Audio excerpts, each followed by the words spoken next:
Hello, it's Peter here again from Writer's Life, and today, can you really be a part-time writer?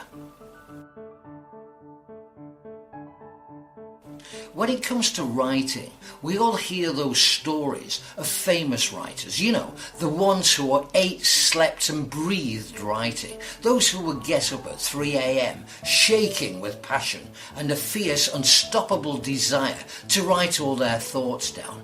Those who couldn't think of anything other than writing, who would spend their days holed up in their study, perhaps a quirky, dust-filled shed at the bottom of their garden, and not see daylight or eat for days on end because their work would so consume them. Well, that might be all well and good, but for most of us, the idea of being a full-time writer is a bit of a luxury. We all know how hard it is to get published, so how much time can we realistically spend on our writing while still making sure we have a roof over our heads? Also, it's okay not to want writing to be the only thing you do with your life. Writers seem to carry immense amounts of guilt around with them. They beat themselves up for not doing enough, for not being good enough. In fact, often we are so down on ourselves and put so much pressure on ourselves, it's a wonder we find any joy in writing at all. Sure, being a good writer requires dedication and commitment and discipline. There's no doubt about it.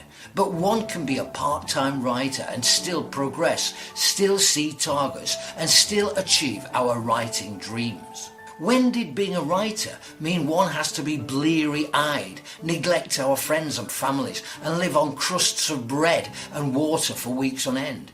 It's like we have to be ashamed if we aren't practically killing ourselves to achieve our writing goals.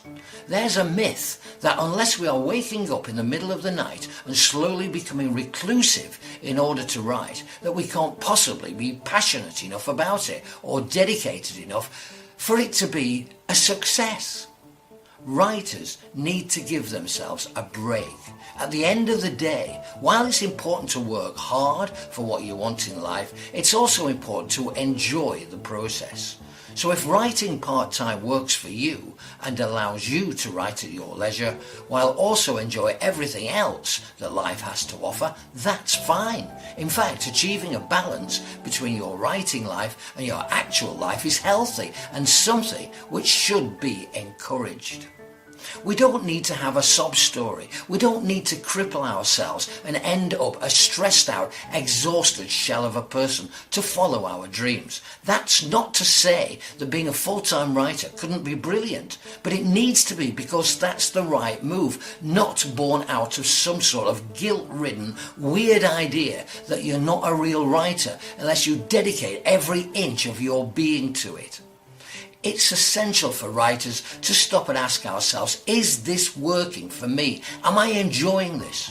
Writers don't have to be tortured, sleep-deprived souls. It's okay and possible to be a part-time writer and still be successful. It's just that it may take you a little longer to get there. That's all. And don't forget, if you're struggling to write or finish your book, our Free Writers Toolkit can help. With it, you'll learn how to overcome procrastination, get organised, stay focused, find time to write, and finally get your book published. To get access now while it's still available, simply go to writerslife.org/toolkit. That's writerslife.org/toolkit. That's it for now. Be sure to give us a thumbs up and subscribe to our channel for more. I'm Peter and I'll see you next time.